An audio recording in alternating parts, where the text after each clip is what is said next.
Saya harap orang-orang settlers di Papua, waktunya mereka juga bangkit untuk menolong kami. Berdiri sama-sama untuk mendukung Liberate West Papua. Peristiwa di Papua dan juga di dunia internasional, ada tokoh-tokoh Papua merdeka menyatakan mereka mendeklarasikan kemerdekaan Papua pada 1 Desember 2020 dipimpin oleh seorang yang bernama Benny Wenda.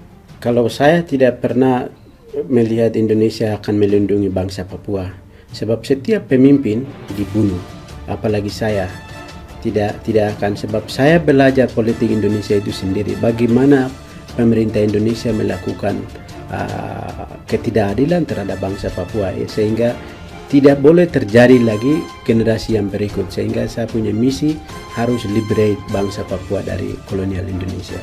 Kita belum melihat usaha-usaha yang serius dari pemerintah kita di dalam menangani persoalan ini. Persoalan ini menurut saya tinggal satu langkah lagi menuju apa yang tidak kita harapkan, yaitu disintegrasi di wilayah tersebut. Nasib rakyat bangsa Papua itu dikorbankan atas interest daripada Indonesia dan Amerika juga Belanda, sehingga tidak akan pernah membangun Papua di dalam Indonesia. Penguasa, rezim yang sekarang berkuasa menjadikan Habib ini sebagai musuh utama. Seolah-olah negeri ini akan tenggelam oleh sikap, perilaku, dan eksistensi Habib Rizik. Seolah-olah negeri ini akan hancur berantakan. Sehingga seluruh aparat, seluruh birokrasi, seluruh sumber dana, sumber daya dikerahkan semua. Kayak nggak ada masalah lain. Ya, kemarin saya bicara masalah utama kita negeri ini adalah ekonomi yang jeblok, ya kan? Kemudian pekerjaan tidak ada, susah, ya kan? Pengangguran di mana-mana, daya beli masyarakat turun, jeblok, hancur. Perusahaan banyak tutup, utang luar negeri yang hampir 7.000 triliun dengan bunga yang sangat tinggi, macam-macam dah. Ya, saya mendengar informasi, saudara, saya mendengar informasi 3 hari sebelum Habib pulang, itu sudah ada dirancang operasi untuk menjerat, menangkap, mengurung Habib Rizik Syihab, bukan dengan kasus-kasus hukum yang sebelumnya ada. Apa itu? Corona, COVID-19. Nah, Anda ingat, kepulangan Habib Rizik disambut jutaan manusia. Sampai Petamburan beribu-ribu ratus manusia juga berkumpul di situ. Malamnya, sorenya, kemudian ada acara di Megamendung, ada acara di Tebet, semuanya, waduh, puluhan ribu, ratusan ribu manusia berkumpul. Ini pintu masuk. Operasi intelijen masuk dari sini, saudara. Maka dijerat dengan COVID, termasuk soal rumah sakit Umi segala macam itu jadi pintu masuk yang dianggap bisa memuluskan rencana mereka.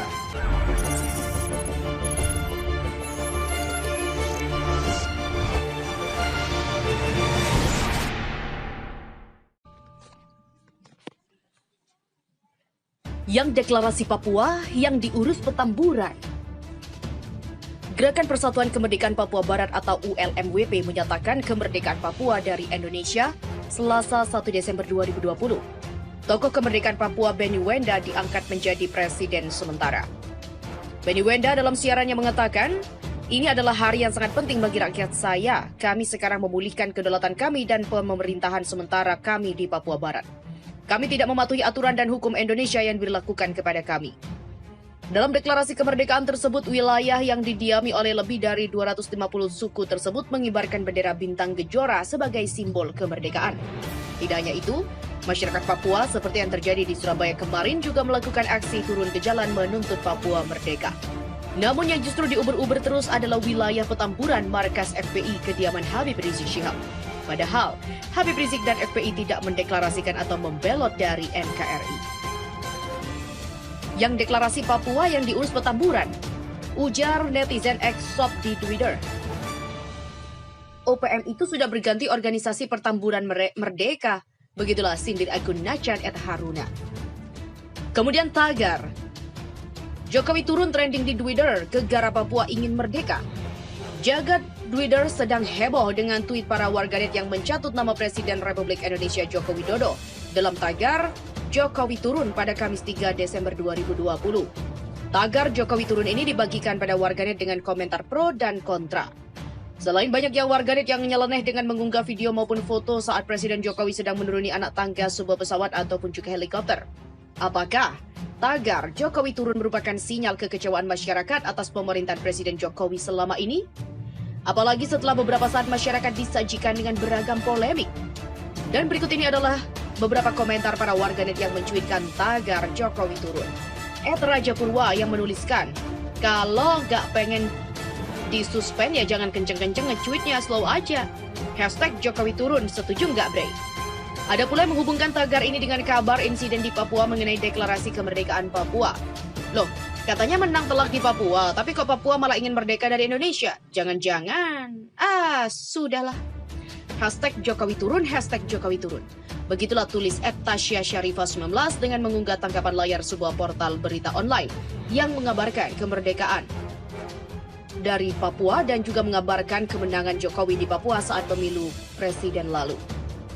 Selain itu juga ada yang nyeleneh mempertanyakan di mana Jokowi turun seperti @SYB Squad atau mengunggah foto Jokowi saat turun dari pesawat kepresidenan. Dan meski banyak juga komentar dan kritik pedas yang diunggah warganet melalui tagar Jokowi turun pada pagi hari tadi, sebelumnya ada pula tagar Jokowi mundur sajalah yang juga menjadi tren di laman Twitter. Hingga saat ini belum ada konfirmasi dari pihak istana maupun pemerintah serta Presiden Jokowi untuk menanggapi tagar Jokowi turun. Sementara itu Gatot Nurmantio sebut Habib Rizik nasionalis yang kawal Pancasila. Presidium Koalisi ALSI Menyelamatkan Indonesia atau KAMI, Gatot Nurmantio, setuju dengan revolusi akhlak yang digaungkan pemimpin Front Pembela Islam atau FPI Habib Rizik Syihab. Ia mengapresiasi ceramah Habib Rizik Syihab atau HRS tentang revolusi akhlak. Dan tidak bisa dipungkiri lagi bahwa HRS adalah seorang nasionalis yang mengawal tujuan murni Pancasila, seperti yang dilakukan oleh kami, yaitu dengan gerakan moral yang mengawal cita-cita luhur bangsa. Demikian kata Gatot dalam acara Dialog Nasional 212 yang disiarkan YouTube Front TV Rabu 2 Desember 2020. Yang mengawal cita-cita luhur bangsa. Selain mengapresiasi pidato Habib Rizik, Gatot Nurmantio juga meminta orang-orang tak mengasihi 3 koleganya, yaitu Jumur Hidayat, Syahganda Nenggolan, dan juga Anton Permana. Polisi menangkap ketiganya dalam kasus ujaran kebencian. Gatot mengatakan justru para penyidik kepolisian yang harus dikasihani. Gatot mengatakan para penyidik kepolisian adalah orang-orang yang pintar dan juga cerdas. Menurut dia, hati mereka pun terbebani lantaran menangkap para aktivis kami. Dan terungkap ada operasi intelijen untuk COVID-kan HRS. Inilah langkah-langkahnya. 3 hari sebelum kepulangan Habib Rizik Syihab sudah disusun operasi intelijen untuk meng-COVID-kan yang bersangkutan. Hal ini dilakukan karena penguasa tidak bisa menjerat HRS dengan kasus-kasus hukum yang dituduhkan sebelumnya. Dia mendengar ada operasi intelijen dan kedatangan HRS yang disambut ratusan ribu bahkan jutaan umat di Petamburan dan juga di bandara menjadi pintu masuk ditambah kegiatan yang beruntun. Petamburan, Tebet, dan juga Megamendung, rezim merasa semakin punya dalih meng-COVID-kan Habib Rizik. Demikian kata Presidium Aliansi Selamatkan Merah Putih atau ASMAPI, Edi Mulyadi. Menurut Edi, yang juga wartawan senior ini, untuk melancarkan operasi intelijen tersebut mereka tak segan-segan untuk mengorbankan Kapolda Metro Jaya, Kapolda Jabar, Kapolres Jakpus, Kapolres Bogor, serta pihak-pihak lain yang dianggap perlu. Operasi ini berusaha membangun opini seolah-olah Petamburan dan Megamendung menjadi klaster COVID dan untuk itu mereka melakukan penyemprotan desinfektan secara heboh demonstratif. Mereka juga melakukan rapid test massal terhadap ratusan warga Petamburan. Penguasa berharap tes massal ini akan menemukan banyak orang yang terpapar COVID-19 di Petamburan, tapi Allah menggagalkan rencana busuk dan jahat mereka. Hasil tes hanya ada 5 orang yang positif COVID-19, itu pun kelimanya tidak hadir pada acara di Petamburan. Mereka terpapar COVID sepulang dari liburan. FPI minta aparat usut hoax hasil tes positif swab Habib Rizik. Jangan undang-undang ITE hanya dipakai untuk bungkam kritik. Juru bicara FPI, Munarman, menegaskan bahwa dokumen asli tes swab pemimpin besar FPI Habib Rizik Syihab yang beredar di media sosial adalah hoax. Dia pun meminta aparat penegak hukum agar segera mengusut hal ini. Dia menyebut dokumen itu dibuat oleh pendukung dan juga tukang fitnah. Bagi Munarman, dokumen itu terlihat jelas dipalsukan karena tentu dia mengatakan Undang-Undang Informasi dan Teknologi Elektronik atau ITE harus ditegaskan.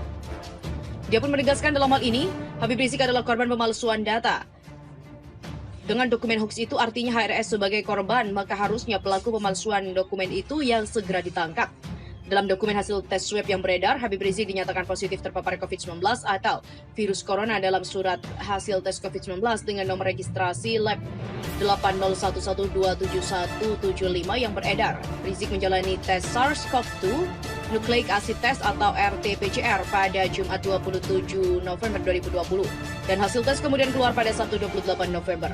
Dalam surat hasil tes COVID-19 dengan nomor registrasi lab 801127175 yang beredar, Habib Rizik menjalani tes SARS-CoV-2 Nucleic Acid Test atau RT-PCR pada Jumat 27 November dan hasilnya keluar pada hari Sabtu 28 November 2020.